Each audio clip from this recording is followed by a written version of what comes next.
கர்த்தரை துதியுங்கள், அவர் நல்லவர், அவர் கிருபை என்றும் உள்ளது. தேவாதி தேவனை துதியுங்கள், அவர் கிருபை என்றும் உள்ளது. கர்த்தாதி கர்த்தரை துதியுங்கள், அவர் கிருபை என்றும் உள்ளது. ஒருவராய் பெரிய அதிசயங்களை செய்தவரை துதியுங்கள், அவர் கிருபை என்றும் உள்ளது.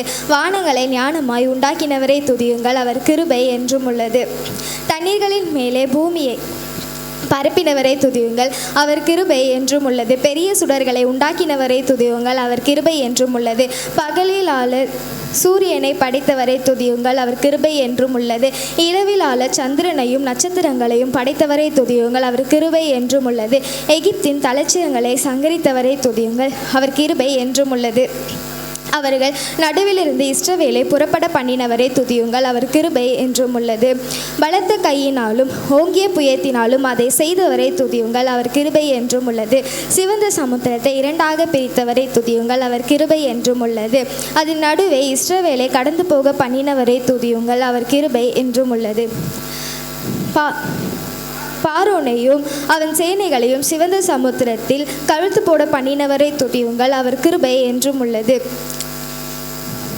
தம்முடைய ஜனங்களை வனாந்திரத்தில் நடத்தினவரை துதியுங்கள், அவர் கிருபை என்றும் உள்ளது. பெரிய ராஜாக்களை சங்கரித்தவரை துதியுங்கள், அவர் கிருபை என்றும் உள்ளது. பிரபலமான ராஜாக்களை அழித்தவரை துதியுங்கள், அவர் கிருபை என்றும் உள்ளது. எமோரியரின் ராஜாவாகிய சீகோனை அழித்தவரை துதியுங்கள், அவர் கிருபை என்றும் உள்ளது. பாசானின் ராஜாவாகிய ஓகை அழித்தவரை துதியுங்கள், அவர் கிருபை என்றும் உள்ளது. அவர்கள் தேசத்தை சுதந்திரமாக தந்தவரை துதியுங்கள், அவர் கிருபை என்றும் உள்ளது. அதை தம்முடைய தாசனாகிய இஸ்ரவேலுக்கு சுதந்திரமாக தந்தவரை துதியுங்கள், அவர் கிருபை என்றும் உள்ளது. நம்முடைய தாழ்வில் நம்மை நினைத்தவரை துதியுங்கள், அவர் கிருபை என்றும் உள்ளது. நம்முடைய கையிலிருந்து நம்மை விடுதலை பண்ணினவரை துதியுங்கள், அவர் கிருபை என்றும் உள்ளது. மாம்சமான யாவருக்கும் மாச தேகம் உள்ள யாவுக்கும் ஆகாரம் கொடுக்கிறவரை துதியுங்கள், அவர் கிருபை என்றும் உள்ளது. பரலோகத்தின் தேவனை துதியுங்கள், அவர் கிருபை என்றும் உள்ளது. பாபிலோன் ஆறுகள் அருகே நாங்கள் உட்கார்ந்து சியோனை நினைத்து அழுதோம். அதன் நடுவில் இருக்கும் அல்லி செடிகளின் மேல் எங்கள் கிண்ணறங்களை தூக்கி வைத்தோம்.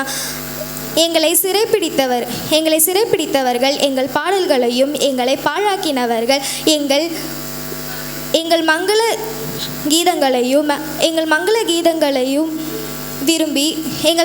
கீதங்களை விரும்பி சியோனின் பாடல்களில் சிலரை எங்களுக்கு பாடுங்கள் என்று சொன்னார்கள். கர்த்தரின் பாடல்களை அந்நிய தேசங்களில் நாங்கள் பாடுவது எப்படி? சியோனே, எருசலேமே, நான் உன்னை மறந்தால் என் வலது கை தன் தொழிலை மறப்பதாக. நான் உன்னை நினையாமலும் எருசலேமே என் முக்கியமான மகிழ்ச்சி அதிகமாக எண்ணாமல் போனாலும் என் நாவு என் மேல்வாயோடு ஒட்டி கொள்வதாக. நான் கர்த்தாவே, எருசலேமின் நாட்களில் ஏதோமின் புத்திரரை